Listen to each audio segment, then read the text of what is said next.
I'm Clarence. And I'm DJ Nuna. And you're listening to Up in the Air, a podcast exploring the creative, social, and political world around us. Featuring conversations with our lovely friends and special guests each episode.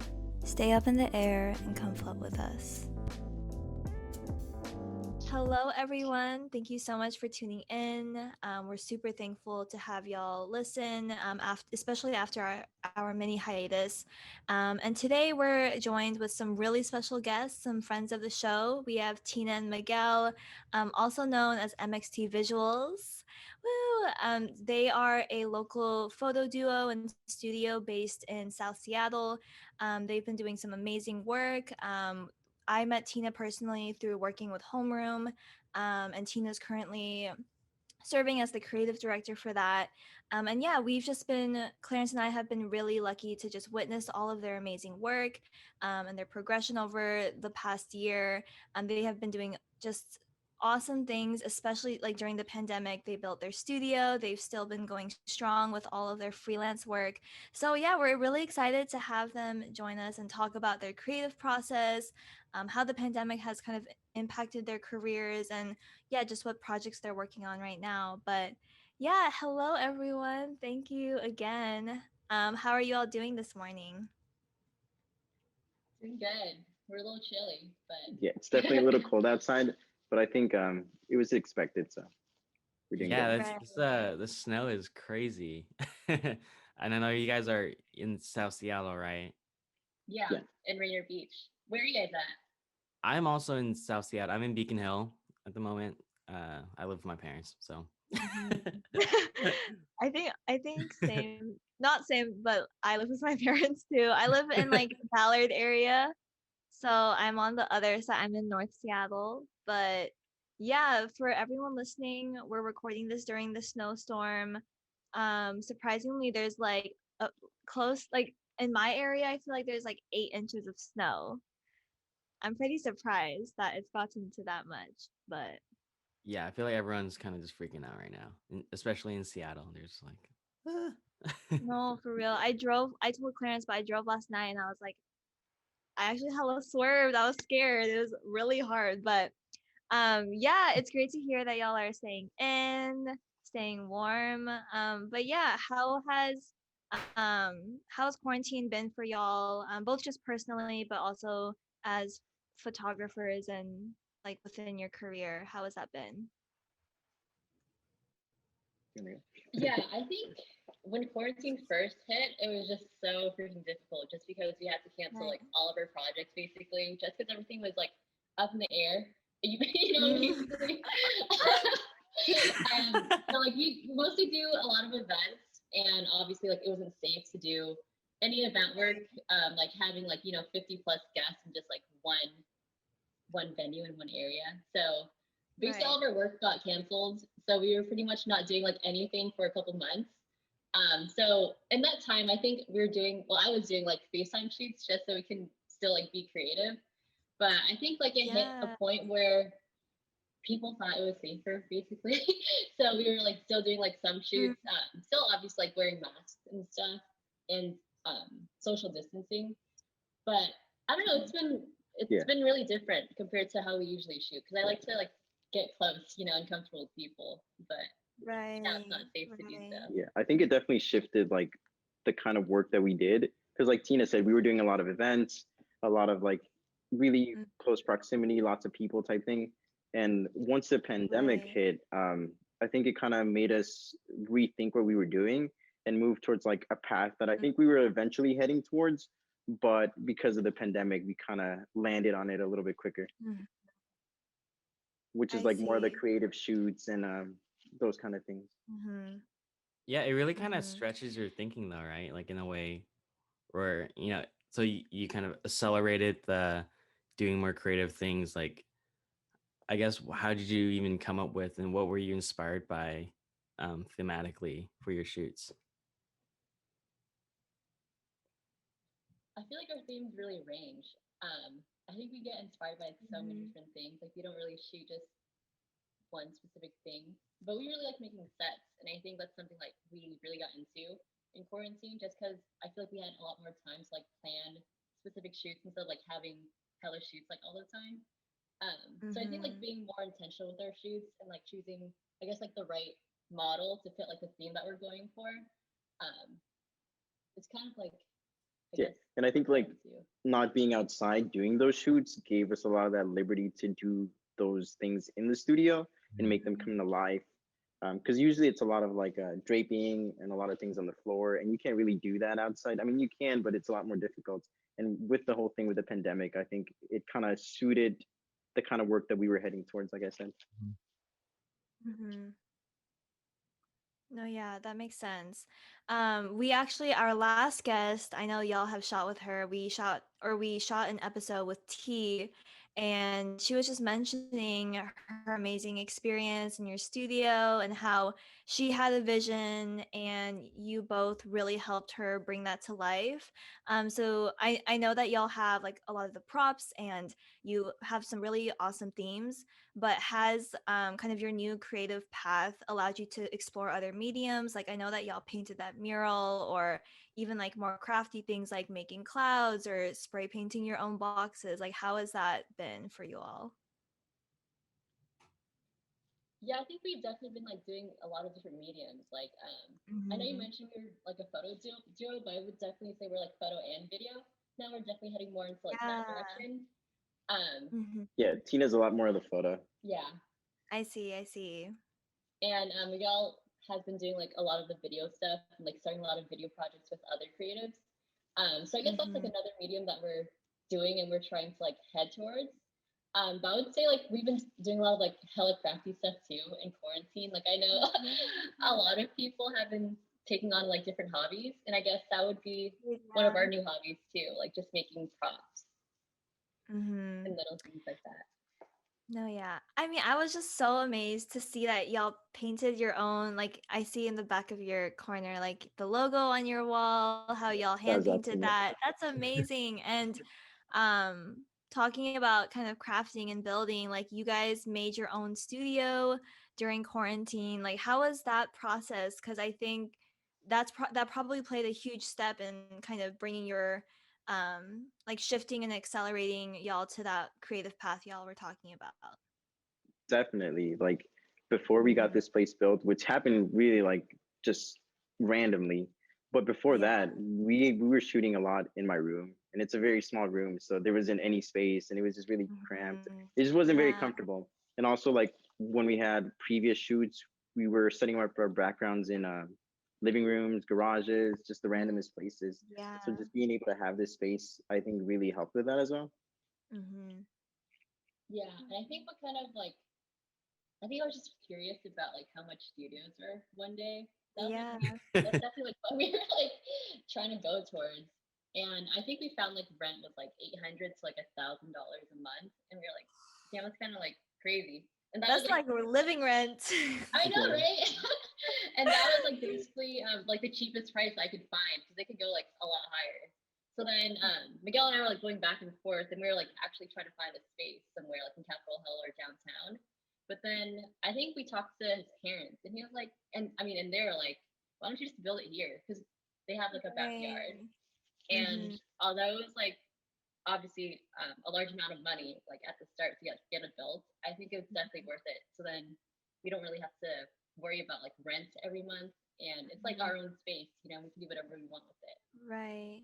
yeah, No, yeah. I love that. I think also it's really good time with the pandemic and everything because you can feel really safe in your space and like really control instead of like having to rent out different spaces. I know like Tina, you were on the Homeroom magazine team and we were really struggling with like photo shoots during the pandemic and safety and things like that. But Clarence and I are really happy to hear that y'all are going strong and have made it work. And it's also great to hear like the shift from like FaceTime shoots, even that in itself. I want to include a picture of that. Maybe I'll So pop it in because yeah. I genuinely was shook when I saw those pictures. Like they look like a legit shoot. Like the quality was still pretty good. So I love that y'all think outside of the box. But yeah, I was curious. I know that y'all are based in the South End, and I know that y'all have a lot of pride. And have a lot of connections in South Seattle. So we were curious as to like what representation means to you in terms of your work and photo work and video work. Because yeah, I know that that's also very important to you guys.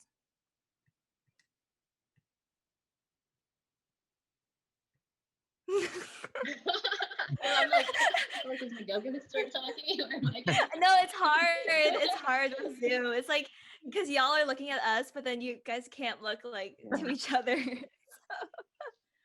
Well, I think yeah. I mean, I think the whole topic is one that we both can really identify with because I mean, representation is pretty one-sided in the mass media market.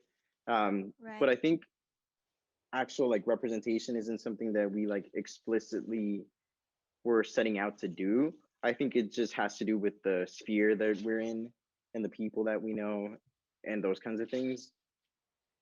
Yeah, because it's like, I guess when we first started shooting, I guess like at some point I did realize we were like mostly shooting people of color, but they're just like our friends, you Right. know, and they're just like people in our Yeah. community and people that we see like every day. So then I guess like when someone pointed out that we just shot like people of color, I was like, oh yeah, I guess we do, but it wasn't like something that we like were just trying to do, you know. Um, Yeah. but I do think like I mean, I think I am like intentional when I choose like models. Like I do want to shoot people of color just because I feel like when I'm shooting them and like Mm-hmm. I think like when we're just like shooting together, it feels more comfortable, kind of just because I feel like we have like those shared experiences and values, you know. So then like getting a conversation going, like just having ideas in mind is just so much easier in my opinion, rather than shooting with like Right. someone that Yeah. I'm not like I guess as comfortable with. I don't know if that's the right word, Mm-hmm. but just I guess someone that Isn't as relatable, I would say. yeah isn't as relatable. I guess. I feel that I can just say it like it is kind of harder to vibe with white people. I Just know. kidding. I'm not But trying to say that.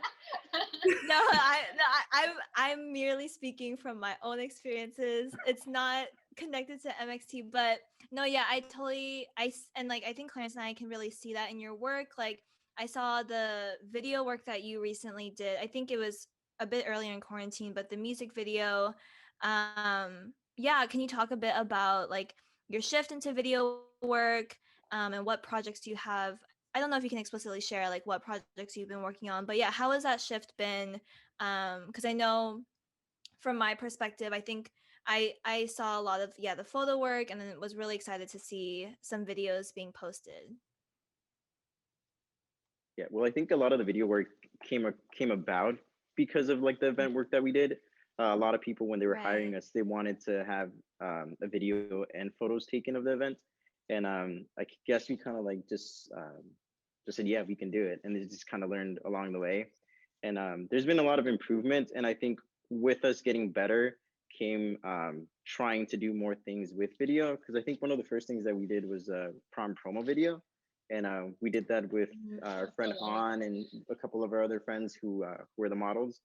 But it was definitely like a huge process that we didn't like fully realize before we took it upon ourselves. But I think in general, Mhm. like doing the video projects is I think a big shift from just doing the photos, just because there's a lot more things involved, storyboarding, planning, audio, things that you normally wouldn't worry about if you were just doing a photo. So I think it's very similar like in the way that you're capturing like an image, but it's completely Right. different in that it with video it just feels like you're experiencing a yeah, you're experiencing it a little bit more. Yeah, I Mhm. agree. And I actually really like the shift like into video that we're doing. 'Cause I think you can only like do so much with a photo, you know, to like tell a story. Mhm. But for videos, like there's just so much more, in my opinion, that I think like goes into it. Mhm. Like like Miguel said, there's like storyboarding. There's like hella more like technical stuff that you have to like worry about. And I Right. think also just like audio plays a big role too. Like you can't really hear an image or anything, or Yeah. like I guess you can feel Mhm. an image too, but you can't. I definitely think you can feel like more of a story in a video. Mhm. Yeah. Yeah, I mean, Yeah. it's definitely more difficult to bring out all those elements in a photo. I feel like people are always like, there's 1,000 words in this photo or whatever, like kind of metaphorically. But I was really interested to know sort of like when you're working with these clients and different folks, whether you know them or not, um, like how do you make them feel comfortable? Because Mm, Julie and I, we've worked with like clients ourselves doing freelance photography, and sometimes it can be like really fucking awkward, and so and then Jubilee's, talked really highly of working with you guys, because you guys did a shoot, I think last summer, I believe, and just kind of talking about how like you're hyping her up, like she felt really comfortable in her skin, and so I just wanted to know like what is that like for you, and how do you guys walk about this, like making people feel comfortable mhm. in their own skin?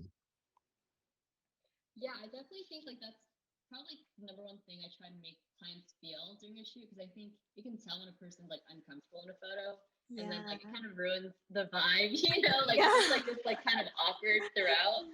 I definitely struggled with it like at the start when I was like shooting, just because I don't know, you really have to like have a lot of like social skills and like people skills and like Right. know how to like keep it going, because there can be a lot of like pauses and stuff. Yeah. And not gonna lie, I still kind of struggle too, like making people feel comfortable. But Mm, luckily, like I'm glad to have Miguel here too, because he's also like pretty good at conversation. mhm. So I definitely would say Yes. like talking, to them first, definitely before shooting, just like get it started.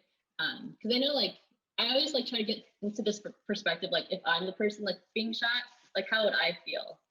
And I Mm, think like right. hyping them up and then just like giving them direction throughout the entire time, I think is a big thing too, just because I feel like a lot of people don't know what they look like during photo shoots and Right, stuff. yeah, I mean, yeah. I definitely Yeah. don't know. So I think like just like being able to put myself in their shoes, like imagine like how Mhm. they feel and think of like how I can make them feel more comfortable.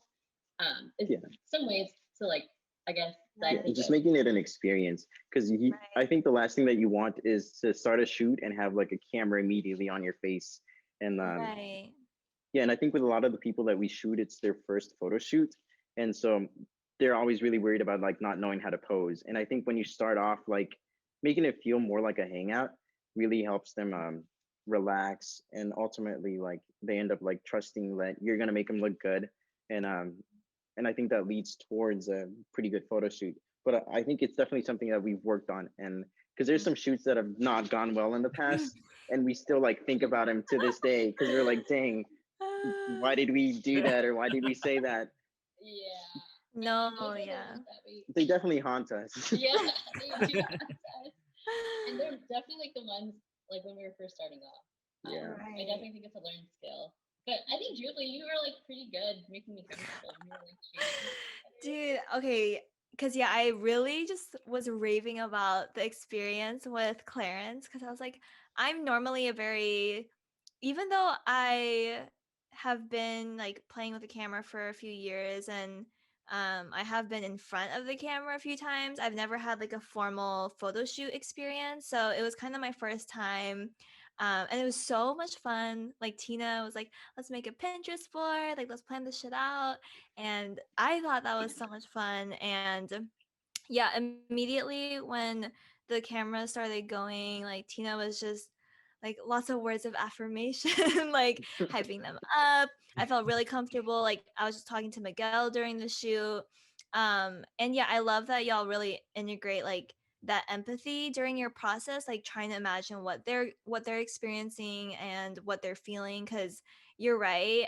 Discomfort really shows through in photos if they're like feeling stiff or anxious. And yeah, I think a lot of people don't realize how much like when you're working as a creative, whether it's a photographer, videographer, or designer, even like you need to have those people skills because people like to work with you if they feel comfortable with you, for sure. So also I wanted to ask a bit about like your story as MXT Visuals and how you guys were at the beginning, because I know Miguel, you mentioned that y'all were like kind of cringing at earlier shoots and how it's kind of rough in the beginning. But I heard this story when I was shooting with you guys, but I was curious as to what when people ask you like what how do you guys get started, like what do you guys usually what's your story with that? I would say it was definitely like a little bit one-sided at the beginning. It was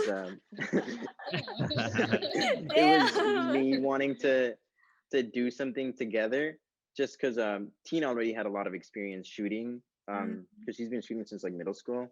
But me, I didn't take it on until like my sophomore year of college. And so it was definitely like I had to like hit the ground running when we started doing it. But Right. I think as time went on, Tina started like being definitely way more involved and like taking on taking initiative with a lot of things Mm. involved with shooting. Um, but I think in general, it just started kind of like as a hobby. Like we didn't really know what we were doing, and we were like, "Oh, we should probably have a name." And then we're like, "What name should we have?" And we both kind of don't really like our name, but at the same time, we feel like it's kind of too late to I change it. know it's been like what Wait, 3 years. what? I love it. I love it personally, and I love the logo. It's so, I feel like it's so unique and distinct to you guys. Thank you. But we were just thinking like the name, like I guess a lot of people think it's like mixed visuals, which we don't really like. But like the Oh, Yeah, MXT, like they don't really like you don't have to know our name right. to know like what MXT stands for. we try to make it obvious in I. the bio on Instagram, but But it's like Mhm. difficult. But I think for now we're gonna keep it. Because Mhm. I think like just coming up with a name is really hard. Oh yeah, yeah, Or Yeah. catchy. 100%. One We thousand for percent. Jubilee and I, like in our kind of in our design major, we do a lot of branding exercises and like coming up with names. So I plus one on that. Naming things is probably the hardest thing. Like Mhm. designing is like sure, photography sure, but like naming something, oh man, it's yeah. Mhm. I No, know, but you yeah. would think it's so simple. yeah. It's just a Mhm. name. But getting back to like the whole question, um, yeah. So I think I started shooting back in 2016, and it was actually from one of Tina's old cameras because she ended Mhm. up buying upgrading her camera, which I think was a T3i. Into a Mhm. 60D or something like that. Yeah, Yes. and so I ended up letting her borrow some of the money to buy that camera, and she gave me her old camera in exchange, and it just like sat in a drawer for a really long time until one day I was like, maybe I should actually use it. So Mhm. I got like the lens that everybody gets, which is like the 51.8, and just started shooting, and Mhm. I got really into it, and then I think we both kind of just grew off of each other from there because Tina was feeling like I was getting better, then she was getting better, and it just kind of went back and forth, kind of like internal Yeah. competition. Yeah, I feel like y'all really bounce off of each other really well, and I think that it is really important as like teammates basically to really challenge each other to grow. I think Clarence and I we start or we are a duo for the podcast, and we've definitely learned a lot about like working as a team and working collaboratively. But yeah, that's really dope to hear that y'all started like with a T3i and now y'all have all this equipment in the studio, and it's so inspiring to hear like how far y'all have come. But yeah, I was kind of curious as to how it like for creatives that or even photographers hoping to get into freelance and stuff. Like how did y'all I always like to ask this question because feel like still really I guess a little shy about like deciding rates and stuff, but how do y'all like value your work and how do you advise like newer creatives to kind of like put a price on the work because it's hard. I feel like a lot of people that aren't in the business don't know how to properly compensate creatives, and I feel like they're always like, "Damn, that's kind of expensive." And you're like, "Well, I mean, it's good work." So, True. yeah, I was kind of curious about that process and how that's changed over the years for you guys. Oh man, Yeah, we definitely started like super cheap, we like started less charging than like $20. yeah, twenty No, dollars for I a was freaking there. shoot. I've been there. Wow. Yeah, and I think that was like when we were first starting off, like when I was still like in high school, like I think when I was like Yeah. 19. But it was, I think like the price was justified just because we didn't have anything in our portfolio, and we're just like Right. trying to shoot. Hmm. But eventually got to the point where it's like people weren't taking us seriously just because they're like freaking $20, $50 shoots. Yeah, and I think at the time, there's a lot of people that were shooting as well, and they were shooting for free.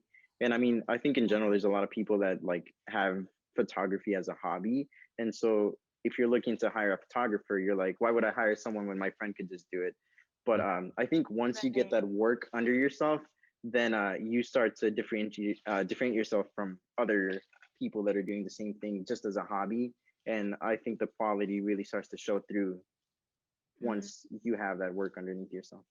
Yeah, and I think definitely like establishing yourself like through an Instagram page or a Facebook page, just like having work and having like I guess people back you up on that instead of just saying like, "Hey, I'm like a photographer, Yeah. give me like $300 for a shoot." I think you really have to show like your value, Mhm. and definitely like charge what you're, I guess, like worth. I mean, it's something we still like have trouble with. It's Not really gonna difficult lie. because a lot of it is like Yeah. kind of like has to do with like self-confidence and like you start to doubt yourself and like do people really think that my work is worth that much? Do I really think that my work is worth Right. that much? Mhm. um and so I think it was a lot of like internal struggle, but ultimately you kind of just have to set your price and just kind of like believe in yourself that Mhm. you're worth that price. And I mean the work shows it, and whoever Right. wants to shoot with you based on that price actually values your Mhm. work. Right.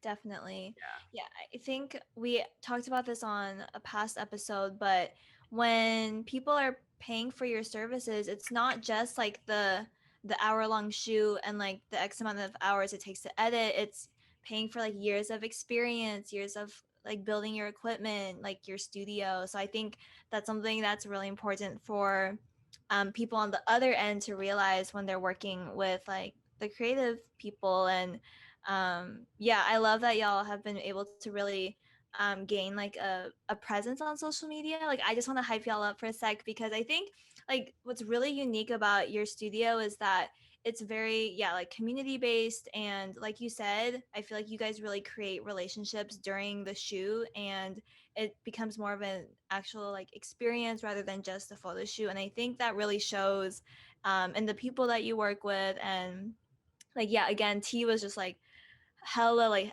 raving about the experience, and I know I we was saw Yeah, raving about the that. yeah, we saw it experience. last night. I was like, I'm blushing. I was like, Dude, yeah, I Yeah. can't wait to see like the other I think she said y'all had a Valentine's Day shoot, so Yes. yes, we're I'm trying to so release that excited. today. Oh yes, I'm so excited. That's um fantastic. I had a question about sort of like you talked about when you first started doing $20 shoots and then kind of like the mishaps that might have happened early on. And I kind of want to know those stories. Like, do you have anything that stands out to you that was like particularly bad and you're just like it's haunting you? I mean, yeah, I can think of a few. Just because we were charging like so cheap, so people weren't like really taking their shoot seriously. Mhm. yeah. Like so we had a lot of people flake on us. Like, and we would like Ah, plan it on fans like location scout, and we weren't taking like deposits or anything. Like it was like $20-$50. So it's like what deposit? Like what are you bringing yeah. $5 deposit. Yeah. $10? So we had a hell of people fake on us, and it was just like a huge waste of time, basically. And that's Yeah, like kind because of, I you'd mean, we show up to learned. a place and then you're like, "Where are you coming? Are you close?" Yeah. And they'll be like, "Yeah, yeah, we're close." And then the person would be like, I'm 5 minutes away. And then they never show up. So What? it's What? right. And it was just, it's weird because it's like people that we're Dude. like kind of like, we kind of know too. So it's like, damn, you like really don't respect me like that. What So the fuck? That makes me so mad. I mean, Dang. luckily it didn't happen too many times, and we kind of learned from that. yeah, Mm, it was definitely a learning experience. And I think like when we were like, when we had some experience, we were charged like 100 to like 150. There were like people who were like trying to take advantage of us, and I think a lot of yeah. like photographers can relate.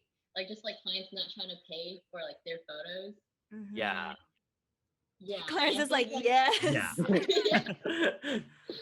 yeah, because before I think we were like way too trusting of like our clients, and I think we were like too Yeah. focused on like making people, I guess, like feel good and like justifying like the price they pay, like saying Mhm. you can just like pay after you get your photos and stuff.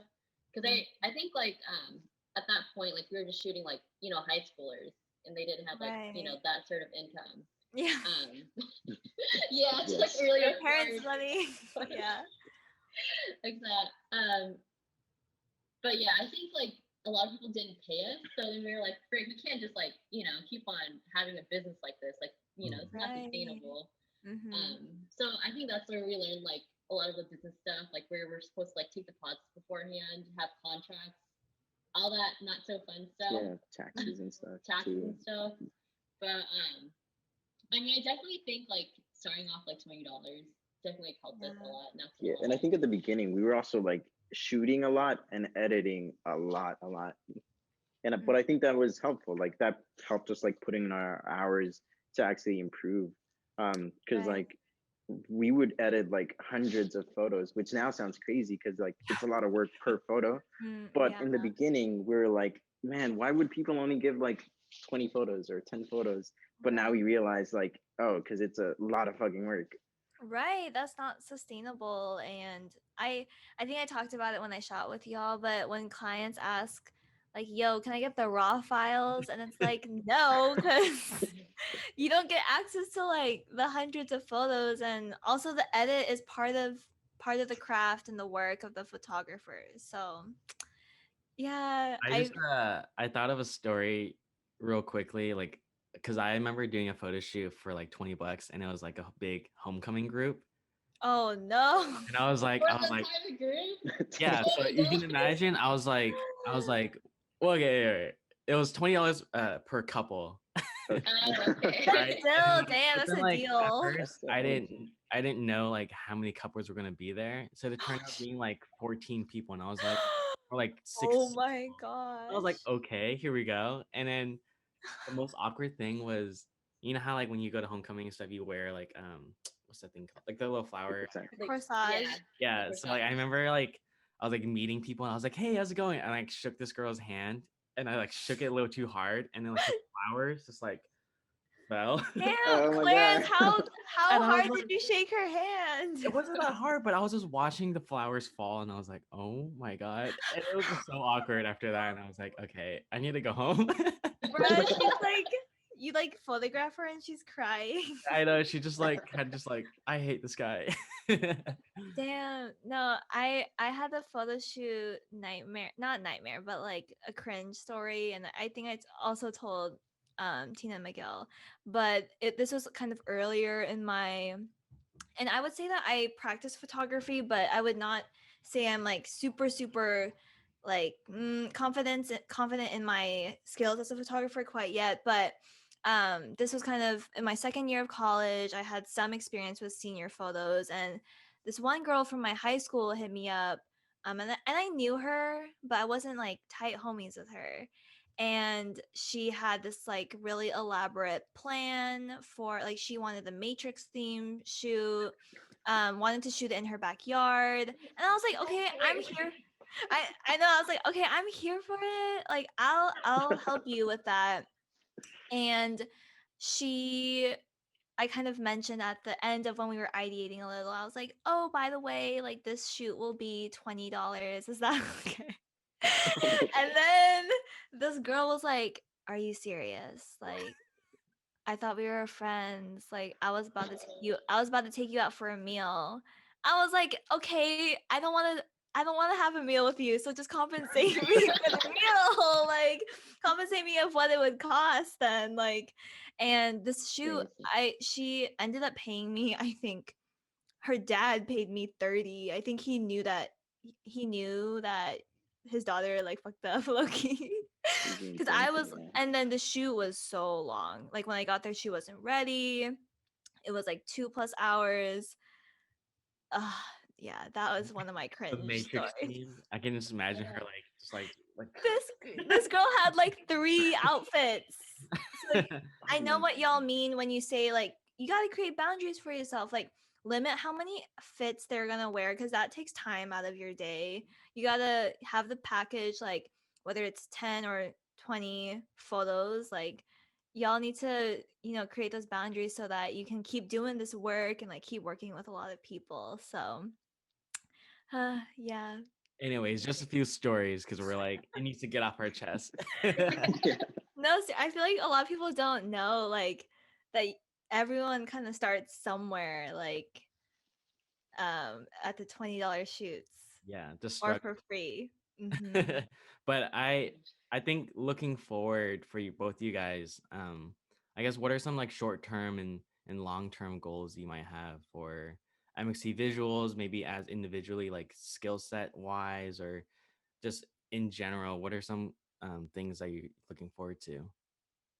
Well, I think in general, Tina and I are ourselves like biggest critics um, Mm-hmm. when it comes to the work that we do and the work that we put out.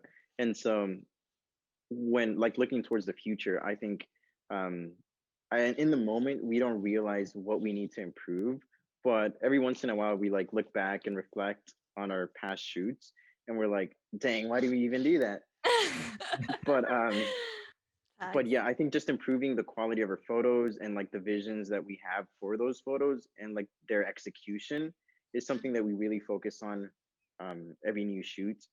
We're always looking to improve our lighting, looking to improve the experience, looking to improve the processing. Mm, But in general, like big picture, I think we're moving towards wanting to do more creative shoots, both in photos and videos. mm-hmm. Yeah, Yes. for sure.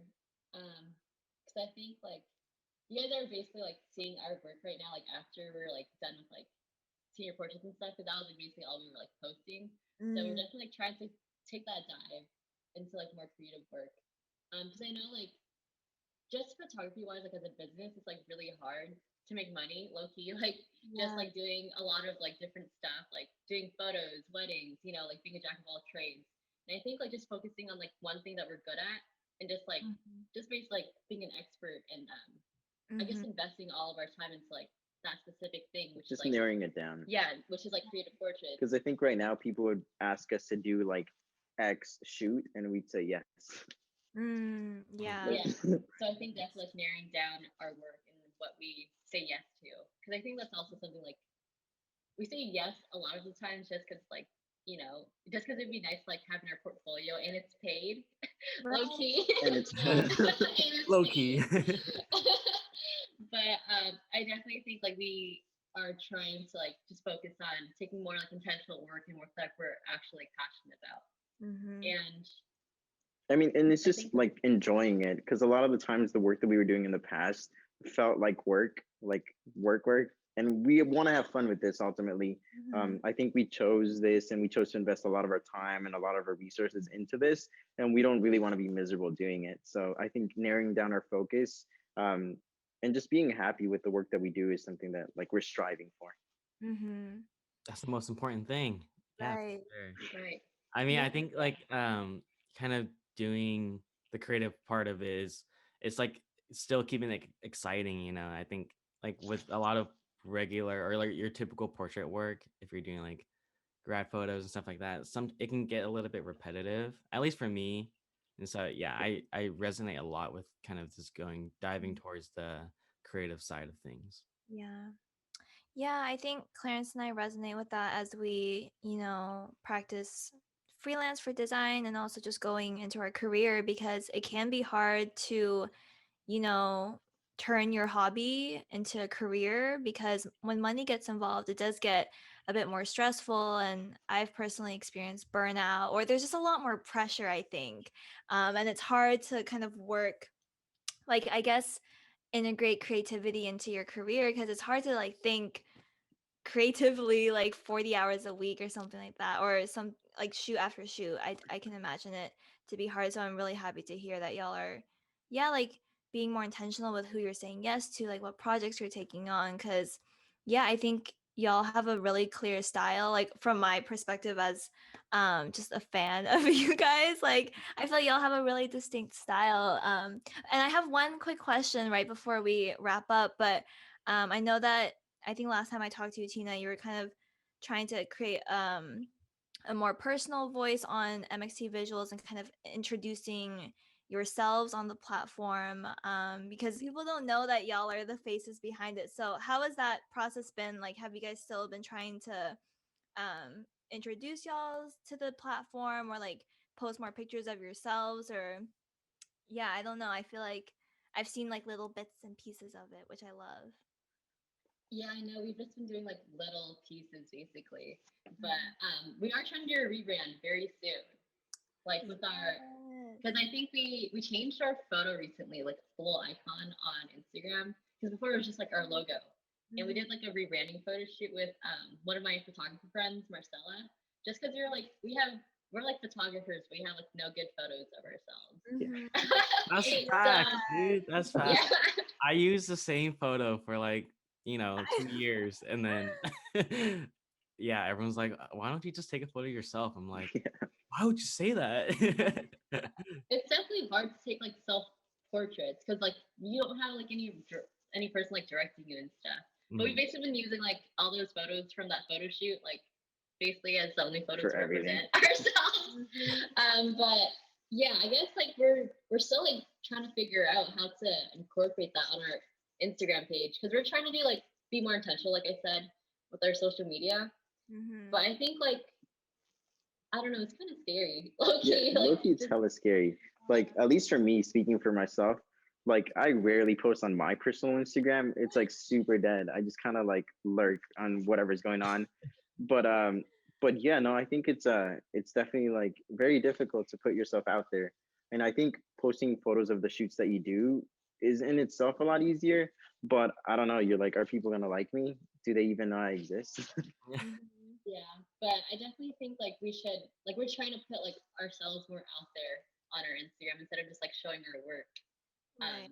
But it's definitely like something we're not super comfortable with, and like being in front of the camera right now, like doing this interview, is something that we're also like it's something out of our comfort Yeah, we're trying zone. to step out of our comfort zone. Dude, Yeah. yes, I'm here for it. And I know that y'all are easing into kind of creating a strong brand, like and integrating like your own personal identities into your platform. So Clarence and I are excited to see that grow. We're excited to see the rebrand. And yeah, we're just hella excited to keep supporting y'all from afar as COVID still persists. But yeah, I think we're gonna wrap up just because we are at time flew. It's already 40 minutes, but we would love to hear your song of the week. I know y'all been thinking about it a little bit. But yeah, anything that's been on repeat, that's been, I don't know, making you feel at peace throughout the week or making you dance. I don't know. Whatever you guys pick, we would love to hear it. I'll have Miguel start. Dang it. Okay, let me. Because Okay. you're listening to a lot of songs last night, and we're like, what should our song be? I was The like, should we lie? pressure is totally on right now. I guess while you guys think about it, we can go first just to give you some time to think. But I recently watched Judas and the Black Messiah, which came out on HBO last night, and it's the film about Fred Hampton, starring Daniel Kaluuya, and it has a really incredible soundtrack that was paired with it. It's not the literal soundtrack that they use for the film, but it's like I think more and more nowadays, a lot of films have like an inspired album that comes with it. And there's a song on it called Letter to You by BJ, the Chicago Kid. And yeah, it's really good. It's just, I don't know, it gets you in the, puts you in the mood. Yeah. But yeah, Jubilee, you want to go next? Yes, I will pass it on. So I would say my number one song this week, Clarence did put me on. So I'll give a shout out to him. But also my other friend like brought it to my attention again this week. But it's Feel Something Different. The remix with Amine is by B Miller. I know that the song is on the Euphoria soundtrack, but I feel like this remix is hella it's a pump up song for me and y'all probably know that I'm a very my taste is very mellow and usually kind of sad. So this is a good change of pace for me. Like I feel like it's been on repeat and I've been feeling really a lot more energized. So that's my song of the week. Yeah, this is But sort of the healing process, yeah, Jubilee? it's bounce back season. So yeah, I don't know, Tina or Miguel, song of the I week. can go next. Okay. Yeah, so my song of the week is this is band that I listen to a lot actually, and they're called the Libertines. And I guess my song of the week is Music When the Lights Go Out. And I think I really vibe with that song just because of like the different changes of pace that happen throughout that song. So I think it starts very mellow and then it kind of picks up and I don't know, I just vibe with it a lot. Mm, love that. I'll need to check it out. Yeah, and this is like just saying this, but like Miguel and I listen to like a lot of different music, Mm, like hella different music. Like I think like our genres can go like really crazy. Like we listen to like most types of music except like country. that's But dope. Feel that. but for me, I think like my song of the week, since like Valentine's Day is coming up, I was listening to a lot of like love songs, Mm, and there's a song by this band. It's a modern indie band called Luna Luna. I think it's like all Latino members, but they're pretty dope. And the song that I really like and vibe with this week is called Daydream. I think it's like really mellow. It's like kind of like soft, kind of gives you like an 80s vibe. I've been listening to mm. a lot of like, I guess like songs inspired by like old music, old beats and stuff. It's kind of like a ballad vibe. Yeah, it's like a ballad. Ooh, Um, but yeah, I really like that song. Really mess with it. I definitely great. recommend checking them out. Yeah, I'll check out both of those because I haven't heard either of those groups, and it's great to hear that y'all really explore different genres because except for country. But Hey, the country scene is too Clarence strong is right a now. country fan. Oh, so Um, you into like country music? I enjoy some country music, yeah. I he think does. it's just like Period. I don't know, man. It's a vibe. It's a different vibe. It sounds For sure. different. I think it depends on the song. Like some Mm, songs you can really get into it. Like I'm a big fan of Chris Stapleton. This is just me going off on a little riff, but anyways, if you listen to country, I think you can start with him. He'd be great. mm. Maybe y'all can, Clarence, you can put them on country. So, Might have to. Yeah, just check your DMs. I'll Okay. send some. I got you, Clarence. dude, yeah, but thank you again so much for spending your Saturday morning just chatting with us. We had such a great time. Yeah, hearing about your story and how y'all have grown over the years. And again, yeah, we're just excited to keep being fans of your work and see y'all grow in the future. But yeah, we had such a great time. Thank you again. Thank you. Yeah, thanks for having us. Thank you. Thank you so much, Jubilee and Clarence. Yeah, We had a for great time too. yes. We will have all of their socials in the description bar. So we'll have their Instagram, their website, because y'all should definitely check out their work. If y'all need a photo shoot, hit them up. Because they're just amazing people to just work with and also just know. So yeah, everyone, thank you again for tuning in, and we will see y'all next week. Bye. Peace. Bye.